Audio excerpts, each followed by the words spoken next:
All right, good evening, everyone. Lord willing, everyone is having a blessed week so far. Yes. That's good to hear it with enthusiasm. There are people who are far less unfortunate than us for a variety of reasons at this time. So if you are even in a decent way of physical, mental, spiritual, or financial being, you need to praise God because a lot is happening all around. So we're thankful we were able to get here safely, and we'll continue our study from last week. Last week we were on the Sermon of the Field. It's not a title or that you hear most. You hear mostly the Sermon on the Mount. This one is different. So I don't want you to think this is just another iteration of the same account or another viewpoint or vantage point. This one is different. So we're on pages 83 through 87 in our book. And we have several scriptures, but this chapter we're just in Luke. So we're in Luke chapter 6. So we already read most of this. Just to recap our questions, we're starting on question number 3. But if we could just have some readers here, we need to get through 27 through 49. So we can read it in sections, 27 through 38, and then 39 through 45, and then 46 through 49. So we just need to read this, and then we're going to jump right into question number 3. But I don't want to start in the middle of his thought about just jumping into the money, even though we already talked about the physical aspect of turning the other cheek last week. So if we could just read 27 through 49, if you feel like stopping, someone else will pick up, or you can just have one or two readers read it or break it into 3 sections. The readers can decide that. 6:27. Yes, Luke 6:27. But I say to you who hear, love your enemies and do good to those who hate you. Bless those who curse you, and pray for those who spitefully use you. To him who strikes you on the one cheek, offer the other also. And from him who takes away your coat, do not withhold your tunic either. Give to everyone who asks of you. And from him who takes away your goods, do not ask them back. And just as you want men to do to you, you also do to them likewise. But if you love those who love you, what credit is that to you? For even sinners love those who love them. And if you do good to those who do good to you, what credit is that to you? For even sinners do the same. And if you lend to those from whom you hope to receive back, what credit is that to you? For even sinners lend to sinners to receive as much back. But love your enemies, do good and lend, hoping for nothing in return, and your reward will be great, and you will be sons of the Most High. For he is kind to the unthankful and evil. Therefore be merciful, just as your Father also is merciful. Thanks. Next reader.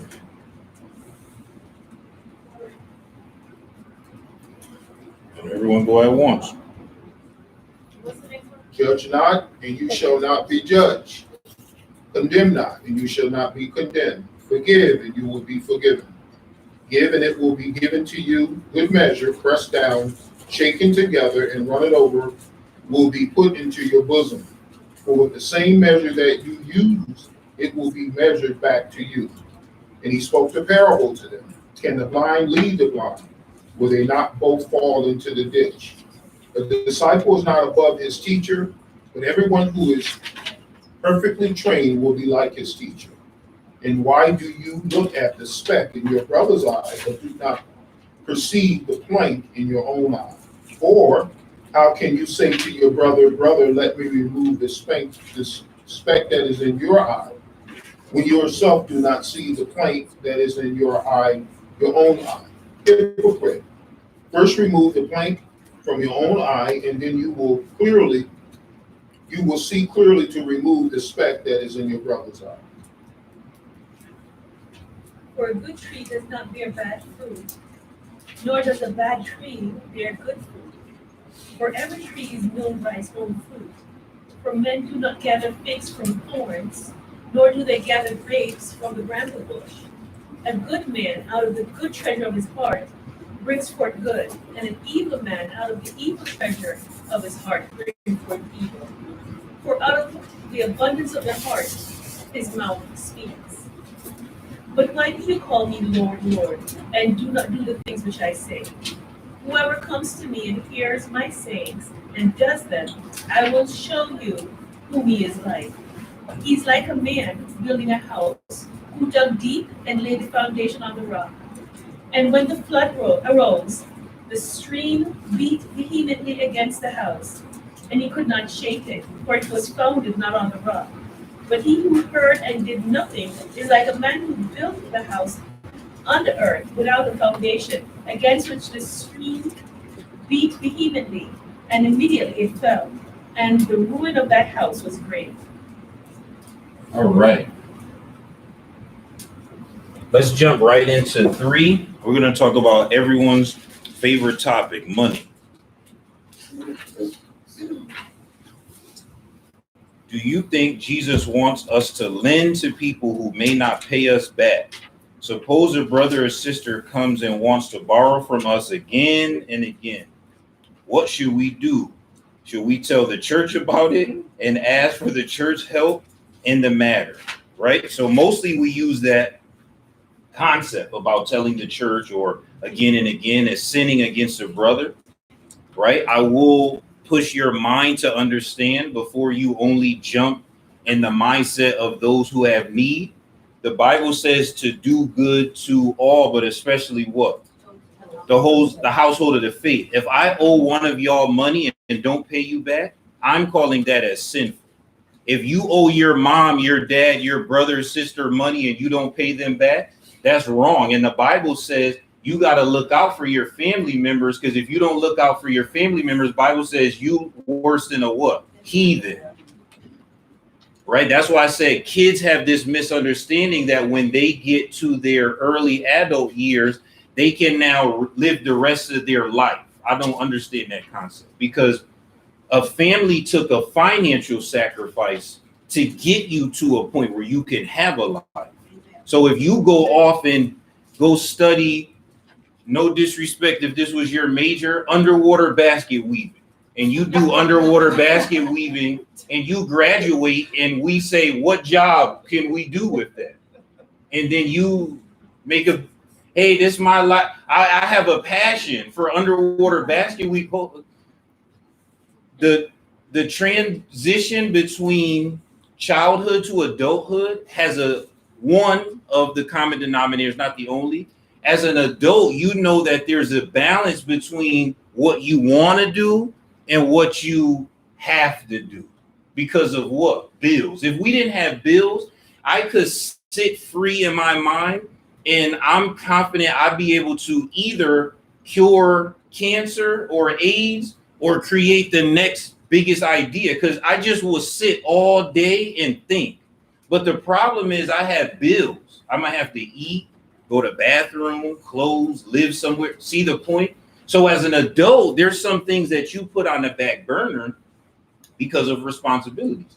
As young people, is sometimes our minds are too much in the fun or what we want to do and not looking at the responsibility piece. And therefore, we know we have that safety net, right? Therefore, we don't look at it as owing our parents, right? Like owing them for the sacrifice that they made. Most teenagers in early 20s don't look at it that way, right? So when you start looking at these also controversial topics, older grandparents and parents getting on the other side, right? Time-wise, whose responsibility is it to help them when they get older? Well, depending on what culture you from, you will be like, I mean, you should have saved money for a 401k or retirement like anybody else. But depending on other cultures, those people used to move into the house, right? Then you just take care of them till they die. The problem now is life is so expensive, you can't stay in the house. How you gonna bring a new person in the house?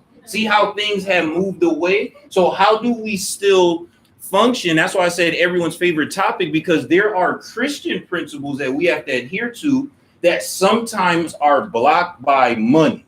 And this is one of those topics of, if you lend somebody and they don't pay you back and they bold, and this is so bold, you got to be bold to go back to somebody who who you owe money and ask them for another 20?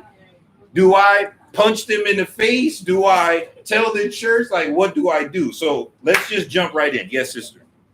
I live with a principle that I don't borrow from people. I believe that I shouldn't be owing anybody anything. Okay. That's how I live my life. Okay. Apart from the federal government. right. Apart from that. But however, if people come to me and borrow, I don't have a problem lending. Mm-hmm. But when I lend, I make sure it's not something that I necessarily You need. I can do without. Especially when there's certain people that I lend to. I don't say to them that I'm giving it to them, but in my mind, I'm giving it to them. Because why? You know you won't see it back. I know I might not see it back. If I see it back, I consider it a Blessing. You know, but I prefer to lend people money, and if I don't get it back, it won't damage your relationship. Okay. And for me, the only way to do that is to say, if it's something I can do without, Mm-hmm. I will do about it. But you know when it gets hard? It gets hard when I am barely making it, and I took the time to, and scrounge by to give you whatever it is that you want. Yep. And I'm driving a dilapidated buggy, Mm-hmm. and I see you with the newest thing. Yep. You know what I mean? Anything. Could be a phone. Because some Anything. people say, oh, I don't have money for a car, so I just spit it on iPhone 11 Pro Max. I see what you say. See, if I am going with the worst of the worst, or just barely limping by, and you borrowed money and you haven't paid it, but you have the best of the best, to me, that's kind of like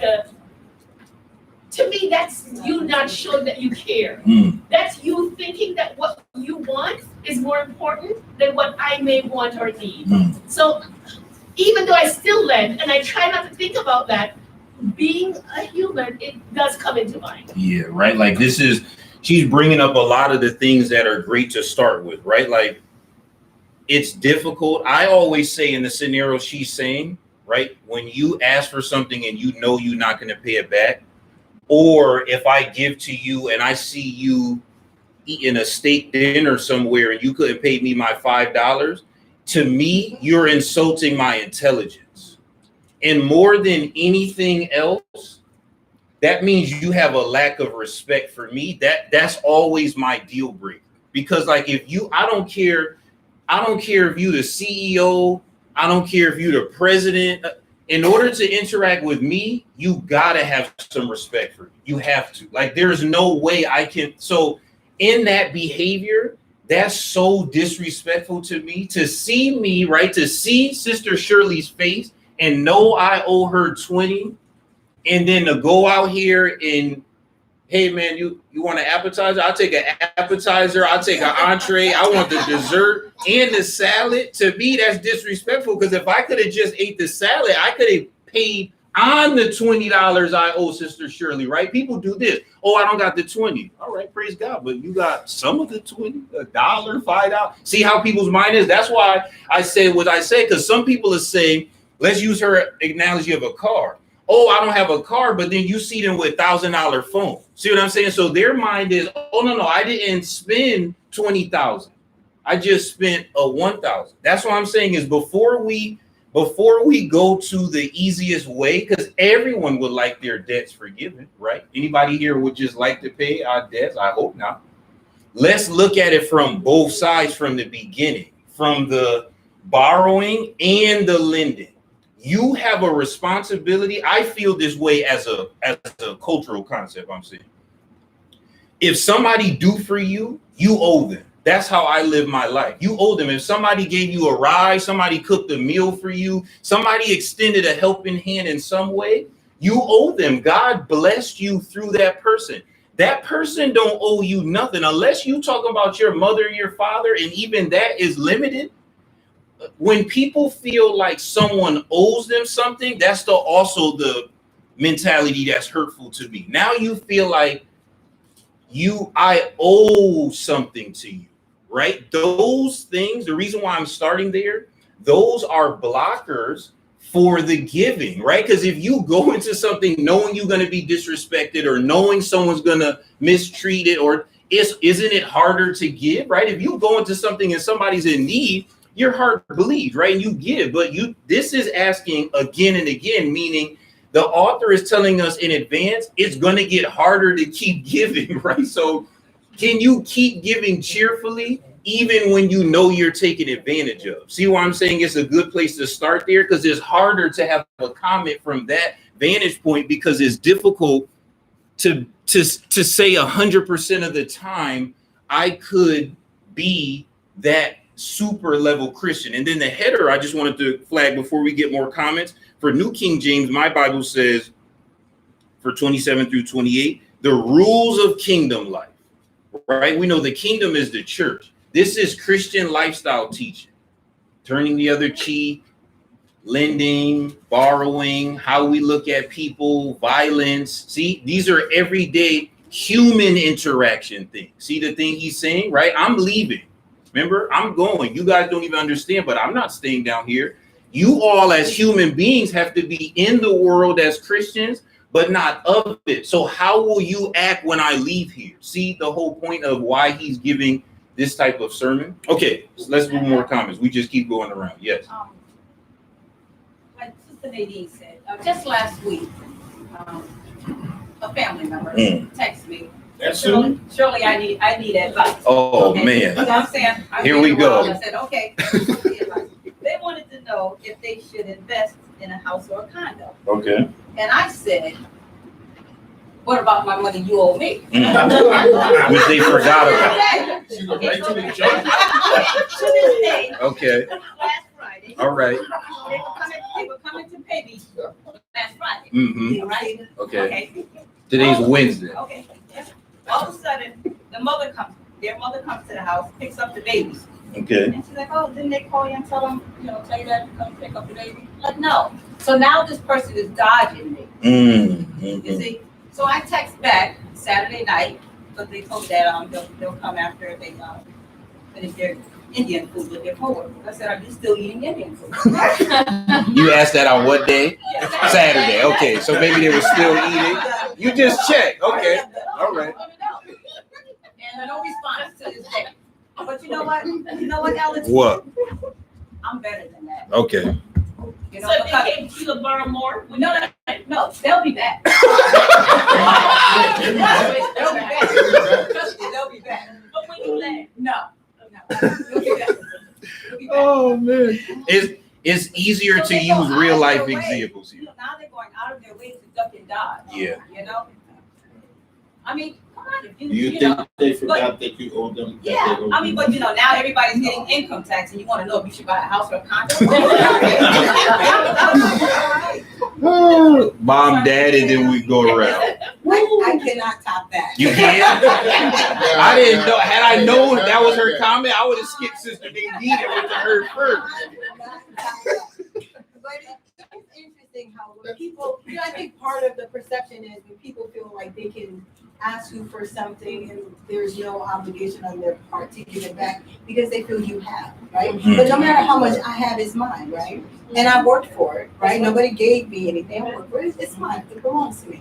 And so the audacity of someone to think, well, I'll just ask you, you'll give it because you have it. So I have no obligation because you don't need it or you're not going to miss it, but you don't know what's going on in my life either. And then just I have seen Christians use this to their advantage against other Christians. And I've loaned money to people in church as well as out of church. And some people still owe me money, right? Mm-hmm. I chalk it up with loss because it's nothing to me. To me, it's like whatever. But to use the scripture to your advantage, right, to deliberately try to take advantage of someone, I think is wrong. And I agree with you. When somebody's doing something for you and you see them doing other things for other people and they don't acknowledge the things that you have done for them that didn't cost you anything or that they gave to you and you didn't pay back, something is wrong with that. I mean, to me, it should give you pause to reevaluate how you respond to those who are helping you, right? Some people just want help and they do come back again and then they forget. And I wonder, do they really forget? I mean, some people might have a senior moment and they might forget, but you can see the behavior and the pattern and how they live their life so flagrant, right? With other things, purchasing this, purchasing that, or forgetting about you, or giving to this person or somebody else or whatever. You're like, oh, wait a minute. Or when they say, I'm going to pay you back, now surely I know this one, on a certain day and time, you never see them, right? It never comes up again until they're gone. And I think just as Christians, we try to do the right thing. If you ask me for something and I have it, and I can afford to give it to you, I will. I shouldn't have to come to you and ask you, where is my whatever it is, right? You should know and you should give it back. This is why when you lend, you gotta lend what you can afford to lend. If you ask me for a certain amount of money and I can lend it and not afford to get it back or whatever, I'm fine with that. But don't ask me for something and then say, I'm going to pay you back on this day or this time, and you never do it. That's a problem. No. That's disrespectful. That's good. Dad, we'll just keep going around the room. And I didn't give it. I've given away cars, precious books, money, and I'm talking about church. And now I have followed this principle to the point that when I give somebody something now, I put the stipulation on it, you don't owe me that, because I know the amount that I give people, I'm not going to get it back, because to Donna's point, people look at you and think that you have it. That's why they come to you. Now, I've been working since I was 14, and my mom always told me, go to work so you don't have to ask nobody for nothing, to Nadine's point. So I've lived my life that way, and whenever I needed some extra money, I went and got another job or improved the one job that I have now. I don't think that's everybody's upbringing and principle, but that's the rule that was in the house that I was brought up in and the one that I have now. But in terms of these passages, I've done exactly what Jesus asked me to do. And because he has blessed me abundantly, I don't even pay it no mind no more. Now, there are, to Sister Shirley's point, there are some limitations that I say no to, and I tell you why. You come to me with a big ticket item, I'll tell you no, and then I will steer you in the direction where you can get that money that you need. Now, I ain't signing for it, but I'm going to help you manage your life and your budget in a way where you can get that. And I think that's more valuable than giving you something that you're not going to give me back. Because if you ask me for $10,000 for a down payment, I know I'm not getting that back. You ask me for $5,000, I know I'm not getting that back because your current resources are limited. Mm-hmm. So to put that burden on me and then duck me, I've had people duck in grocery stores, run down the aisle, and so I go to their house and tell them they don't owe me that no more. And then they feel bad that I'm saying that to them, but I'm tired of them. I had church people not come to church because they owed me big ticket things. I said, it's the Lord's now. You and Jesus deal with that. You come to church, love me, hug me, do what you gotta do. It's on Jesus now. You don't owe me, you owe Jesus. Good. Yes, Brother D. So first one, 16, I'm gonna pay you $5. Get that woman her $5. I didn't say anything. Get that woman her $5. Anything. No, but it's funny when we talk about money because I did a favor over the summer. I have a problem with people when they owe me money, so that's why I don't like to ask nobody for nothing.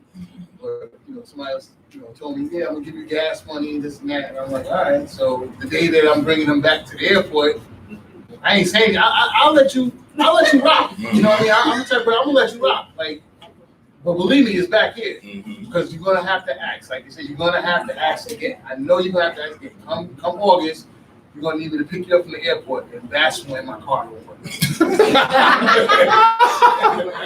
Oh no! So $20 cost you now from LaGuardia, like $100 and something round trip now. And the relationship, it costs you the relationship too, because it's so sour. cool, but we just that part. That part is off the table. Yeah, that's off the table. Okay, Sister Karen. Yeah, I think people have this misconception about Christians. They think we're the first century Christians that sell all our goods and everything is equal, and the house that I live in, we're all going to live in here together, kumbaya. I think people perceive Christians today that we're not human. So it's almost like we're spiritual beings, we're like angels, we're so loving, we're so kind. But I don't think that God meant for us to be doormats. I honestly don't believe that. I don't believe that God meant for us to be abused over and over, verbally, physically, by society, by our relatives, by anybody, just because we're Christians, just because we're supposed to love the way how God loves us. I think people don't understand it because at the end of the day, we're still human beings. We have bones, we have blood, we sweat, we have tears. We are just like everyone else. Just like we're trying to live a spiritual life, we're trying our best to make it to heaven. So sometimes I feel like they think that they deserve what we have. We got blessed, and they want that blessing too because we're loved. We're supposed to be loved, so we should be willing to share it. So I think it's just very unfair that people perceive Christians the way they do, because we're all just struggling. We're all, as I said, sinners, struggling every single day, trying to make it. And it's very difficult. Yeah, sometimes people push your faith, so it's hard to implement. Yes. So even though we have said all this, going back to the question, I believe that if we have to lend, we have it to lend, and somebody borrows, I think we should. I know that sometimes we judge the reason why they're borrowing. And sometimes we may be right, but sometimes we're not. I do think if we have it though, I'm not talking about if you're struggling and you have to be making ends meet. That's one different thing. But if you have it to lend, I think you should. And then when you talked about earlier about taking care of our parents, I think regardless of the culture you're in, I think it's our duty. Regardless of how they did with 401k or not 401k, regardless of how good they were with money or not, I do think that it is our duty as children to take care of our parents. So if I have a 1-bedroom house and my mom is in need, she's coming in that 1-bedroom house with me. She's on the bed and I'm on the floor, but we're going to make it do. I know that in my household, we throw away so much food because you don't want leftover. You want that we could feed another mouth, even with however I may consider me struggling. So I think it's my God-given duty to take care of my parents, regardless of what they may or may not have done with the money that they had. Yeah. So this is from all the comments. That's why I kind of just let everyone have the comments. It's good to come kind of full circle there. I tried to write down what everyone was saying so we wouldn't miss. We already talked about this whole concept of borrowing, lending, appreciation, perspective from vantage point, even this want versus need, right, goes into it. Like when I see homeless people, I give them $1. I don't care if they're using it for drugs. That may be a blocker for you. The approach I use is if God gave me days to dollars and only gave me a day that I used for him, I have no days. $1 not going to break me. 5, 10, 20 not going to break me. So if that person used that for drugs, I feel like that's on them and God. I don't let that interrupt me on that level. That's just how I always approach it, because if I internalize that, then I'm going to feel some way, right? Like now what somebody else going to do is something that's impacting my day. Then we talked about this entitlement versus thankful, right? Never tap somebody else's pockets. Right? Don't look at somebody got a car, a house, or this or that or this. So that means that they got it. You don't know somebody's finances. It's built millionaire people look like they got money living check to check. Something happened, album don't sell, don't get the movie role, get hurt on the court. And what happened in a couple years? They just living like you because they got a lot of bills. Let me explain something for finances, because you looking at life from your financial bracket. The more money you make, the more bills you have. That's how that works. The bigger your house is, the more taxes you got to pay. That's how that works. So stop looking at ooh, that's big old house. That must mean they got it. Maybe not. Maybe they living same check to check as somebody in a small house. So you got to look at those things and be thankful when somebody bless you with something. Don't nobody got to give you nothing, right? So the guy, the Jewish guy who had the Samaritan help him, he needed to be thankful. People weaponizing scriptures, right? Using a scripture like as a weapon against you. This is something, sadly to say, these things sort of happen. Now, when we get towards the implementation side of things, that's where it gets difficult, right? That's why it's best to be honest with ourselves first. These are all the things that we struggle with. Forgetting and forgiving, even in finances, that's what the structure is, right? Let's turn to page 85. I'm just going to reread from the book. We read this last week. page 85, midway through a quarter way down. We do not often hear anyone mentioning what Jesus said next after the cheat. He said, give to everyone who asks you. And if anyone takes what belongs to you, do not demand it back. Jesus included the golden rule in this sermon, as he had did in the Sermon on the Mount.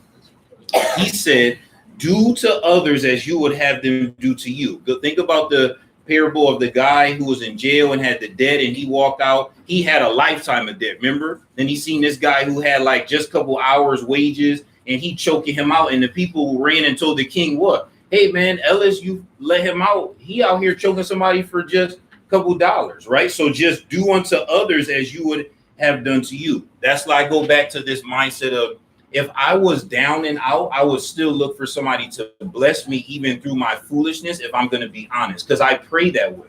There's been times where I've been in the middle of sin and I still ask God to help me, right? Like, see what I'm saying? I didn't ask for forgiveness, because that's kind of like, at that point, I need to get help to get the forgiveness. See what I'm asking him? I'm asking him to bless me through sin. Let's be honest. There's sins that you do financially. You made a bad way. And what you pray to God, oh, please let this work out. What if God say, no, why? You did that. Nobody tell you quit your job or do this thing or do that or go to the casino and blow all your money or gamble all of it out. See, you make a bad investment. Oh, God, let me get my money back. See, so that's how those things, it's hard to look at it any other way than say Jesus is making it look perspective. Do unto others as you would have done to you. It's nothing special if Jesus' followers love those that love them, because any sinner love those that love them. That's logical. Also, it is nothing special if his followers do good things for those that do good things for them, for sinners do that too, right? That's the whole point. We're supposed to be living to the calling a higher life, but it's difficult. We'll get to that in a second. Then he asked his followers what special credit it was to them if they lent to people whom they knew would pay them back. He explained even sinners lend to sinners, expecting to be repaid in full. Jesus maintained that his followers should lend even to their enemies, saying, love your enemies, do good to them, and lend to them without expecting to get anything back. Jesus indicated that if his followers lend to enemies, they would be imitating God, who is kind even to the ungrateful and the wicked. Then Jesus urged, be merciful just as your Father is merciful, right? So these things are teachable moments. Is it hard to implement? Yes, but there's a lot of things that you have to look at first as from perspective. Look at it as conflict. Just take the finance out of it and look at it in any level of disagreement. I treat disagreements that way. I tell you, we don't have disagreement anymore, because you will duck me off a disagreement. But I'm telling you, I honestly don't feel no way. Now, if you continue to feel some way, can I control that? I can't control that, right? I'm telling you, I'm freeing you of the burden of thinking we have a problem, because on my side, we don't have a problem. Because me, if I don't do that, then we will have a problem, and that part is on me. You get the point that we're saying? If I don't forgive them, then it's going to be a burden to me, right? If God don't forgive some of daily sin and still let the sun rise, that will be a huge problem. You see my point? If he don't at least forgive some ungratefulness and wickedness, we wouldn't have made it to Bible study today, right? Look at Tennessee with a tornado. When things happen, people will, oh, maybe this is what ministers be saying, oh, Tennessee, maybe they're sinful or something. Why you never give God credit for only so many people died? Right? We never think that way. A tornado is coming through a densely populated area. You don't think it's a blessing that only so many people died? Not to minimize life, but look what we're talking about. We only look at it from one vantage point. If we don't see it from God's perspective, how will daily life exist? That's what Jesus is saying. Look at it from God's perspective. Be like God. Therefore, if you don't release the external, it will internally disrupt you, right? You'll be so angry at a person, go to the Sermon on the Mount, that the anger will start arousing in you, and you could likely what? Kill them. That's why last week we were talking, I was saying to somebody's comment, I agree, people die for less. People die for $1. So you out here owing somebody some real money, you thank God you wake up, because it's some people, I need all my coins. Oh man, it's only $1. Do they look at it like that? No, that's my dollar. So when you look at life from that way, if God was using these scenarios, the world would not exist, right? God's balance, holding the life, right? But also our Christian life. If God was just saying, when y'all get right, I'm going to get you right, we'll never get right. He blesses you through your foolishness. But the problem is the application, right? The one time if you struggle, then it's like a good number of us will be able to say, okay, I don't struggle, I could give to the one. Then less will be to the second time they ask. Then the third. See what I'm saying? It's going to drop because people have their threshold. Look at it this way. No matter what you give to somebody, God said, if you seek first the kingdom and his righteousness, all these other things be added to you. Plus, God see that person owe you, right? So it's a very good chance, I can attest to this, that God will give you that money back, right? But you have to have the faith that even if you don't get it back, it won't disrupt you and God's relationship, and you won't treat people different. But in saying that, that's not easy to do. See what my point is? Like, yes, we're saying that, but the whole point is we are trying to live to a standard, which is God. We can't drop the standard down because of our imperfections, because God already told us our ways and our thoughts are not his. But I'm just telling you from a perspective standpoint, worst case scenario, it could get to the point of violence. That's why some people who are able to do something in the world will not do it for the sake of bloodshed, right? Some people who are able to do something will say, you know what? I spared you because had I or the people around me reacted how we normally would react, you would be in a different physical situation, right? God is looking at life from the blessing side. Right? Yes, the sun comes up and he will hold Satan and sin back to a point so it doesn't disrupt his divine will, because his will is, Paul to Timothy, that all people are saved. So that is the blessing. Doesn't minimize life loss, but it also doesn't mean we have to always look at it as God punishing because of the life loss and not give him the credit for the sustaining of life, because the Bible says he is the life giver, and Christ came to give life more abundantly. That's why I said I want us to look at it both ways. If you need and you are a Christian, I want to challenge you on why you need. If you need it in 2019, why do you need in 2020? I want to challenge you in that. If you had a bad marriage in 2019 and you have a bad marriage in 2020, I want to challenge you on that. Why? Because we serve the God of increase. See? So therefore, when you need, I use this approach as well. If I needed something from one of y'all, you have every right to get into my financial business because I'm in need. And the brother was saying better to teach a man to fish. So therefore, I can't ask y'all for something and then be like, don't get all in my business. But you already is giving your business because you said you don't have money. So by nature, we're going to say, what are you doing financially? Because this is a 30-day financial cycle society we live in, meaning bills are cyclical. If you need money this week, I'm willing to bet you need money a month from now, because that's normally how that works. So that's one thing to look at from the other side, because remember, when we were talking about the Sermon on the Mount, he was talking to people with the means to give. We always talk about the receiving, but you can't sell all your goods unless some Christians have some goods to sell. What about that part?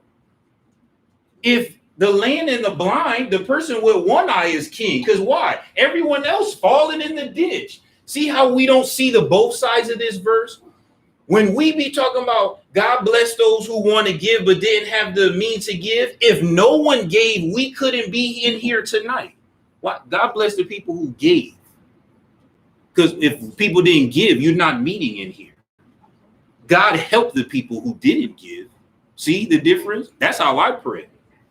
You got to look at it from both sides, because that's what a family. That's why I said, if you look at your physical family, there's times, to Sister Nadine's point, that your parents sacrificed for you. Look at it as a sacrifice. Don't look at it as they owe you as a parent. Look at it as a sacrifice. Therefore, when the shoe switches and you're in a position, do you feel like you owe them? But we'll say, no, they mismanaged their money. That's like, oh, this guy homeless. I don't know why he homeless. Why he asking me? See what I'm saying? Challenge yourself to do better, right? How can we do better? Start by just your own family circle. Family member is going to hit you up over the next 6 to 8 weeks, because while they not doing their taxes, they calculating your taxes. That's how family members are. They not going to H&R Block. The government don't know some of our family exists. IRS don't know some family members exist. But yet they calculating how many dogs you got, children, write-off. And that's why around this times of year, depending on your family's finances, the phone start ringing. Hey, cuz, long time no speak. And what they asking for is a monetary blessing, right? This is just the truth. If we're going to be honest, that pushes our faith. It makes it difficult because you see the caller ID. But think about it right now that we all have been honest. Think about it from God's point of view in your own life.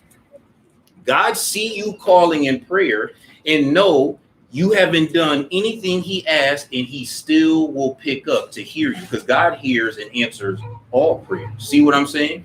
Yes, we have to do better as a society, and also as a one church, of equipping people, especially financially.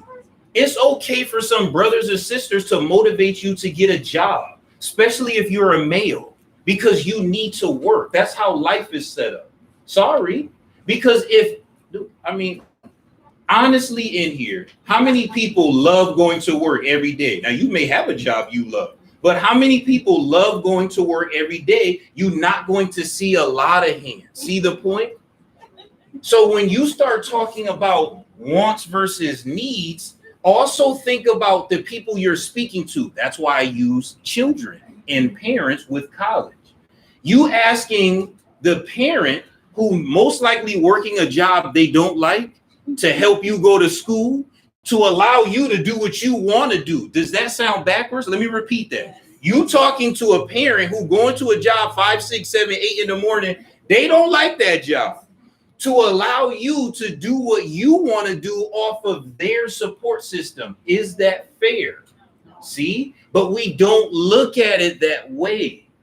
That's what I'm saying, is this is trying to get the audience to look at the borrowing and the lending differently, not only from your vantage point. Don't only look at it from the borrower, and don't only look at it from the lender. Look at it by saying, be merciful as God is in heaven merciful, and do unto others as God will have done, as you would want God to do to you or others to do to you. Okay, any more comments on this before we move on to the next one? Yes. So in our family scenario, on my side of the family, we had a situation where one of the family members got themselves into really bad trouble and wanted a bailout. And our family members said, no, you got yourself into trouble, you get yourself out of trouble, because you have an ongoing problem that has to be addressed, and we're not going to fix it for you, whether it's financially or lifestyle wise, either way, because there's been already lots of giving, not borrowing, Giving. and the person wasn't fixing their lifestyle. So we cut that person off financially, and they got themselves straightened out. Okay. Tough love helped them along. Huh? Yeah. Okay, that's discipline. Because in that continuous giving, we're just enabling a bad situation. That's what I'm saying is, look at it from God's point of view. Some things are level of discipline. That's what I'm saying is, if you are in need it is okay for someone to help and also try to help you help yourself, because be honest, if you didn't need help, you may not be in that situation. See? So what God is saying is, remember, just think conceptually. He's leaving.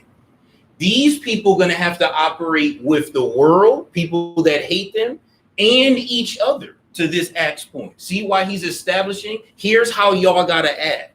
Let me worry about paying people back, revenge, and all those things. Let you worry about loving people the way I love you, right? That sounds a lot like how parents tell siblings how to act, right? Let me be mom or dad, and you be brother and sister. We don't need a mini mom or mini dad, right? We don't need the older sibling to be mom or dad when they're not there, right? Parents say, let me be my role, and you be your role. That's what God is establishing here, but we have to start implementing those things on both sides. That's what I'm trying to say. Yes, brother, go ahead. And then we can start to come. Like I said, it's hilarious because my mother down south, she asked if I could help pay for something. Down there, it was like, and usually because my oldest brother is the one that has his own business stuff, I use better ask him. Mm-hmm. But it's like I mean, he the one, you know what I mean? Like, my situation, I'm trying to get back, man. He did me. But of course I said, I was like, you know what? I was like, all right, because like you said, I remember when I needed, and somebody helped me. So it's like he is like paying it forward. Like I forgot it was a movie with Kevin Spacey. It was actually a good movie with a little kid, and it's like he learned to pay it forward. Like, somebody get to you, then it's your turn to get to somebody else. So I was like, okay, you know what? Whatever. I helped her out with what she needed, and I felt, you know what I mean? But I felt good at the moment because somebody helped me. You know what I mean? Like, I was in the same situation. If somebody didn't help me, then I would have been in a worse situation than I was. Yeah. So it's so funny how you was saying that the whole parent. Yeah. True, brother. To Sister Cindy's point, God knows the right people as his servants to send to the right people. Money has always been a tough subject, and if you work hard for your money, you don't even want to give it to God on Sunday, let alone give it to somebody else. But, and I don't know, maybe it's the ministry in me. If you want my money, you gotta listen to what I'm getting ready to say. I just don't take my money out of my pocket and give it to people. I have a conversation with them. I do want to steer you in the right direction, because sometimes I run into people the next day and they'll see me and smile. They say, hey, Pastor Stanley, thanks for that number. And I'll call, or they'll use my name, and the person that or the agency that they're at will call me and ask me that I talk to this person. I'll say, yeah.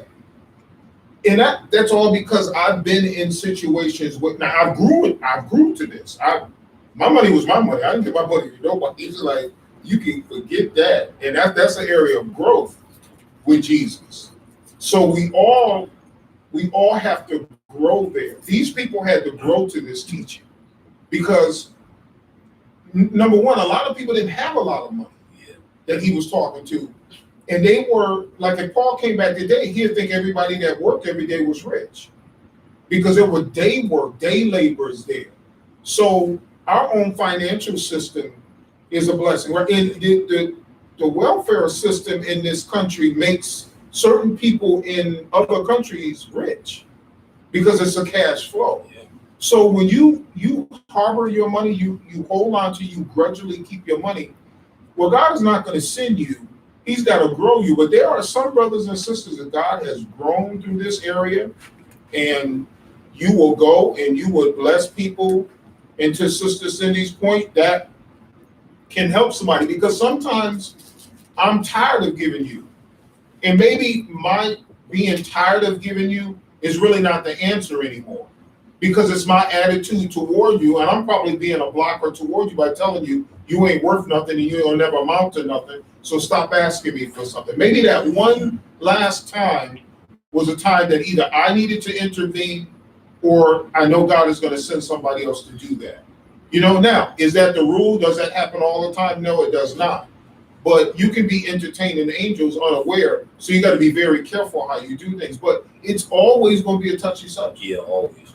Somebody reread 638. I had wrote that down, but this ties in right to your comment. Just before we get away from it. 638.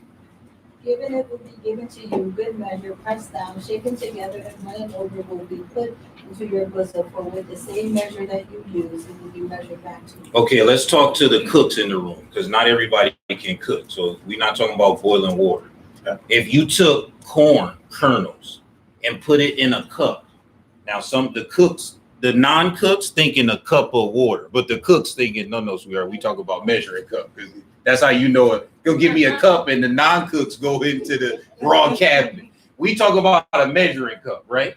If I put the kernels in a measuring cup and just said, give me a cup of corn, then it'll have X amount of kernels in there, right? But if I were to grind the kernels up, them same kernels, pour them back out on the counter, grind them up, and now grind it up, put them in the cup, do I have the same?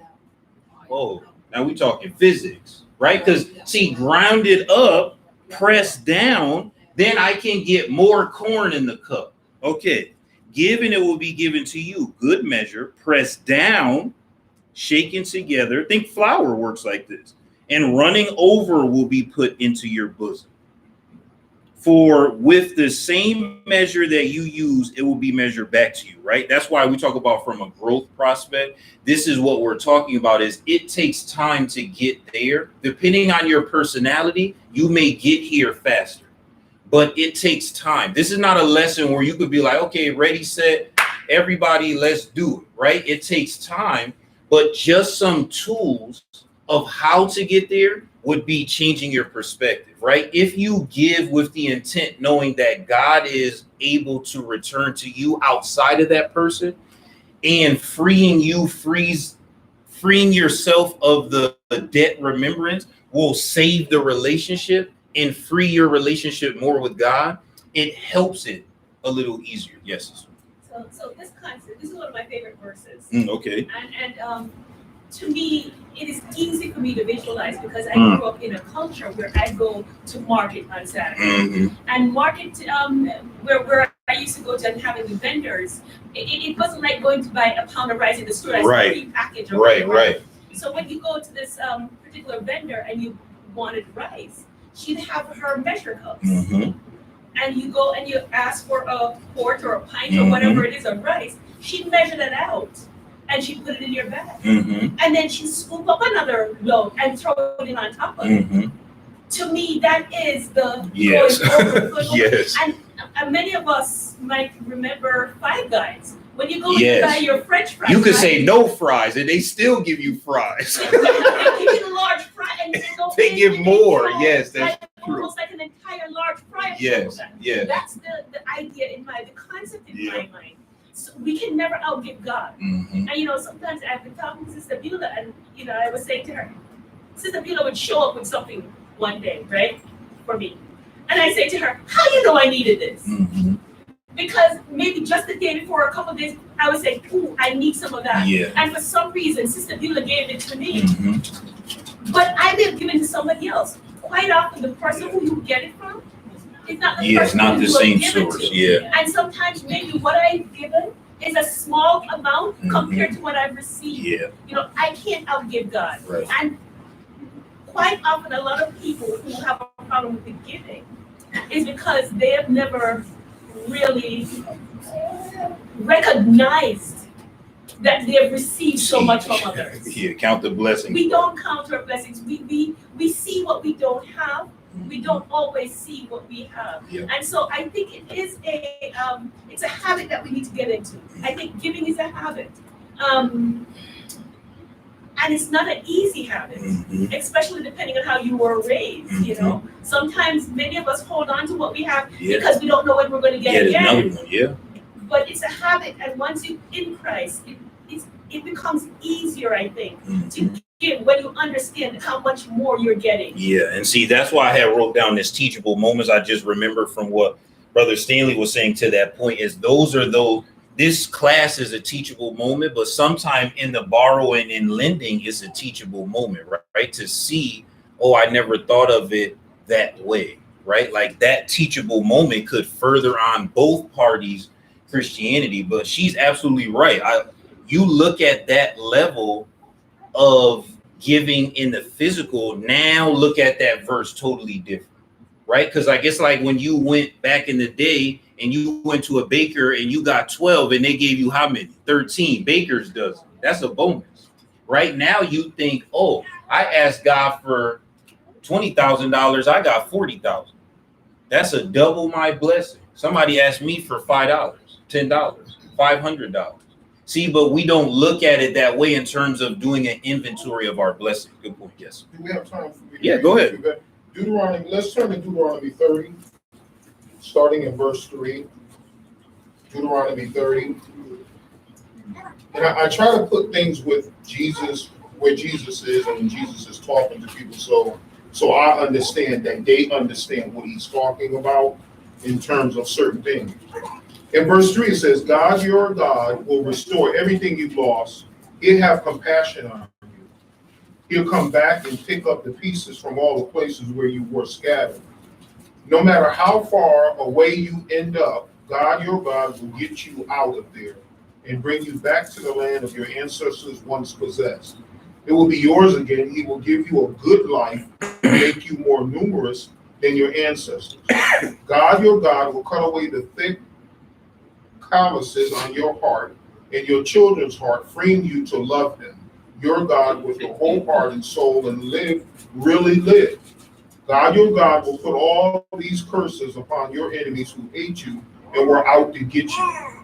And you will make a new start, listening obediently to God, keeping all his commandments that I'm commanding you today. God, your God, will outdo himself in making things go well for you. You'll have babies, get calves, grow crops, and enjoy an all-around good life. Yes, God will start enjoying you again, making things go well for you just as he enjoyed doing it for your ancestors. But only if you listen obedient to God, your God, and keep the commandments and regulations written in this book of Revelation. Nothing half-heartedly here. You must return to God, your God, totally heart and soul, holding nothing back. And then, if you don't mind, read 11, or just I'll finish up. This commandment that I command you today isn't too much for you. It's not out of your reach. It's not on a high mountain. You don't have to get mountaineers to climb the peak and bring it down to your level and explain it before you can live it. And it's not across the ocean. You don't have to send sailors out to get it, bring it back, and then explain it before you can live it. So I think that was pretty. That concept is pretty deep when you study it the way Jesus is speaking it now. Yep. That he's going to enjoy you. God will go out of his way. Don't think it's going out of your way when God is asking you to do something for somebody, because God will go out of his way for you to enjoy you. Mm-hmm. So if you think about it and put you at the foot of the cross and at his feet in the throne room, you'll see that it's not really about, and you alluded to this earlier, about, the attitude in the borrowing and lending. Yeah, this is one of my favorite sections in scripture. That, just to continue in that, what you just said, tying into what Jesus said, look at 14. But the what is very near you? The word. In the beginning was the word. The word was with God, and the word was God. Verse 14 of John 1 said the word became what? Flesh. The flesh is there, right? The sermon. The word is near to you, in your mouth and in your heart, that you may do it. See, I have set before you today life and good, death and evil. But if 17, if your heart turns away so that you do not hear and are drawn away and worship other gods and serve them, I announce to you today that you shall surely perish. You shall not prolong your days in the land which you cross over the Jordan and go in and possess. I call heaven and earth as witness today against you, that I have set before you life and death, blessings and cursings. Therefore, what? Choose life. that both you and your descendants may live. Narrow is the way, and few gonna find it to salvation. Broad is the pathway, and a lot of people on it to destruction. So choose life, because I came to give life more abundantly. That's what this is saying. And then this ties us into this. Let's go back to the Luke 6:37, right above the verse we just read. Judge not, and you shall not be judged. Condemn not, and you shall not be condemned. Forgive, and you will be forgiven. Saying that I sinned is not judging me. Condemning me to hell is judging me. See, people have that confused. If you see me sinning, Christians, Ephesians talk about this, we have responsibility to point that out one to another. Saying that you aren't handling your finances correctly is not judging you if we can see you are not handling your finances correctly, right? That's just being able to see, right? Condemning you would be you are dying and going to hell because you're not handling your finances correctly. See the difference? And if we think this is confusing, think of parents and children, right? Parents, we see it from a distance that adult children is going the wrong path financially, right? And you try to give them advice, and what do the kid do? Do they say, wow, mom, dad, you know what? No. Man, I appreciate that advice. No, right? Don't tell me what to do. See? So when we look at that from a physical family, we see from a spiritual family. That's why when it's talking about how can we avoid judging people in view of the fact that we must decide between what is right and what is wrong, go back to the giving. I have to be able to give without condemning them because of their current financial state. That's why I'm saying that I have practiced, we're talking about habits, with people I don't know. Therefore, I give free, right? I don't see it as 10 homeless people and that was $1 each in 10. I never see it that way. I see it as just giving free. Me, I don't view it that way. Therefore, other people around me, mostly friends, when they see that, it always leads into conversation because it's confusing to them, because they will want to know, why are you giving them money? See what I'm saying about teachable moments? Do we look at things that way? We don't think about it from Christian standpoint, right? No. So therefore, I did explain, I don't look at giving that way or having that way. See, I just look at it as free. They say, no, that person going to do this. One friend of mine said, look, that person live across the street from me and he always begging and he got new clothes on. So you should stop giving. And even still, I give because that would be internalizing that. That's why I look at this. I can point out the wrong that I'm doing or someone else is doing without condemning them. That's why I say someone passed away, God have mercy on their soul. That's God's business. Where somebody going is God's business. Some of us be arguing over if people in heaven or hell. I don't argue that thief on the cross. That's God's business. Did I die on the cross? So that's God's business. Right? Is that my business? No, my business is where I'm going. See, where the thief on the cross went is no correlation to where I'm going to go. See, I have to worry about me. Therefore, I tell people that I think you or someone who's missed. Sometimes I say that's God's business and that's between them. Sometimes I say, because old people used to say that in the God they serve. Sometimes that I don't internalize it because it will make it hard for me to live these verses if I internalize it. And that leads me to 5. Is it a good policy in life to be generous with what we have? If so, why is it a good policy? Think of Lazarus and the rich guy. And what was the whole point? Man, the crumbs, not even the same plate, the crumbs you couldn't eat. You dropped the crumbs and picked the crumb up. Like, I need the crumb too. We don't look at it that way as the blessing, right? Can you use your blessings to bless others? Can you pray that way? Can we grow to the point where we can pray and say, God, give me this blessing so that I can bless others, right? We have to get to that point, but we have to grow, right? These things and these, we didn't have that much time to dive too much into this, but it all bleeds together conceptually. These are teachable moments, and life is about phases. That's why I'm saying I would challenge you in your process of wherever you are in your Christianity tonight, because we started out being honest, The lesson is to challenge you to be merciful the way God is merciful. That's the challenge. Will we all get there? Some will fail. Will we get there 100%? No. Also, the challenge, though, because we don't talk about finances enough, I challenge you to change your financial situation. Stop being in the same financial situation every year, especially when you are here. See, when you in some other place, how you born, your last name, what you look like, there's no way out of that. But in America, is it easier for others how they're born and what they look like? Yes. But is it impossible for you? No, because people just some decades before have done more with less. Therefore, look at life as, how can I do better even for me? That's a challenge that I would have us to have, if for no other sake but for the body. Right? When you start thinking of financial decision changes, you need to also think about the church body. But do we think about jobs that way? No. Oh, let me get this. I want to do this, but oh man, that means I won't have that much to give next week. Do we make decisions that way? Stop. You just buy. Then later on Sunday morning, you go in your pocket and you say, what? Oh, I don't have it to give. Yes, sweetheart, now you don't have it to give, but did you have it to give on Friday? Yes, you had it to give on Friday. The problem is you didn't think about Sunday on Friday. See the difference? That's why the government take their tax first.